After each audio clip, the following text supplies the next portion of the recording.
একবার ভাবুন তো, ভারত পাকিস্তানের ক্রিকেটাররা এক দলে একসাথে খেলছেন, ব্যাটে বলে প্রতিপক্ষকে কাঁপিয়ে দিয়ে জিতছেন ম্যাচ। বর্তমান সময়ে এসে যা কিনা ভাবনারও বাইরে, যেখানে দুই দলের দ্বিপাক্ষিক সিরিজ তো আধারেই ডুবেছে, এমনকি বহুদলীয় আসরে এখন ভারত পাকিস্তান হ্যান্ডশেকটাও করতে নারাজ। 2025 এশিয়া কাপ বুঝিয়ে দিয়ে গেল ক্রিকেট এখন রাজনীতির তীব্র থাবায় বদ্ধ। কিন্তু আসলেই কি এশিয়ান ক্রিকেটে এতটা আক্রোশ ছিল এর আগে?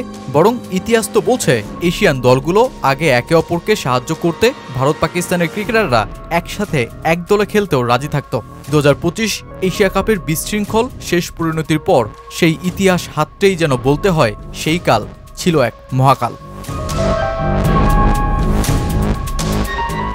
1996 সালে পাকিস্তান, ভারত ও শ্রীলঙ্কা মিলে আয়োজন করেছিল বিশ্বকাপ। কিন্তু বিশ্বকাপের আসর শুরুর আগেই শ্রীলঙ্কার কলম্বোর সেন্ট্রাল ব্যাংকে তামিল টাইগারদের বোমা হামলায় 91 জন নিহত হন।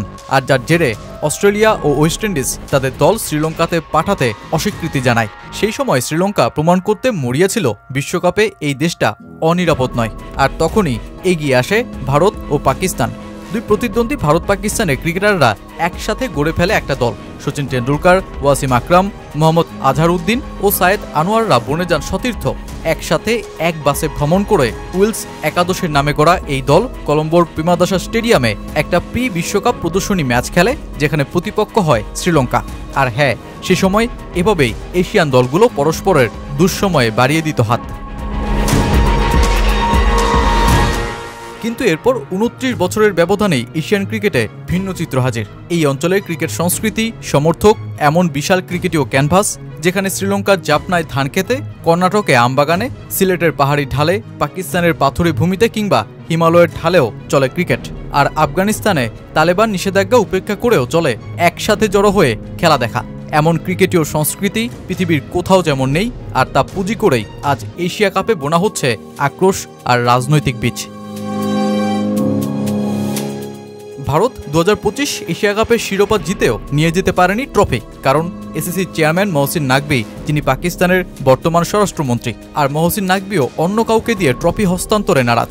যেই টুর্নামেন্ট ভারত পাকিস্তান খেলা হবে কিনা এমন সন্দেহের মেঘ কেটে শুরু হয়েছিল, এমনকি খেলোয়াড়দের মধ্যে প্রতিযোগিতার তুমুল আগ্রহ দেখা গেল। গোটা টুর্নামেন্টের সৌন্দর্য তিলক ভার্মার ব্যাটে ভর করে ভারতের শিরোপা জেতার পরই তা ফুটে উঠল তুমুল বিশৃঙ্খলায়, যার সুরাহা হয়নি আজও। অথচ এই একই টুর্নামেন্টে শ্রীলঙ্কা, আফগানিস্তান ও বাংলাদেশ যেন ছিল ভারত পাকিস্তান নাটকের পার্শ্ব চরিত্র। একই টুর্নামেন্টে ভারত পাকিস্তানের 3 ম্যাচ। গ্রুপ বিতে আফগানিস্তান, বাংলাদেশ ও শ্রীলঙ্কাকে একসাথে ফেলে গ্রুপ অফ ডেতে ঠেসে দিয়ে গ্রুপ এতে নিশ্চিত ভারত পাকিস্তানের সাথে ওমান ও সংযুক্ত আরব আমিরাতকে রাখা হয়। সুপার 4-এ এক দলকে পরপর 2 দিন খেলানো, আর যেই ধকল গেল বাংলাদেশের। ভারত পাকিস্তানে 3 ম্যাচ আয়োজিত হলো, এসিসি অর্থনৈতিকভাবে লাভবান হলো বিপুল পরিমাণে। গত এশিয়া কাপেও শুধুমাত্র যেই ভারত পাকিস্তান ম্যাচের জন্যই শ্রীলঙ্কায় রিজার্ভ ডে রাখা হয়েছিল। এই আসরে এই 2 দল ছাড়া বাকি আরও 6 দলও খেলেছে।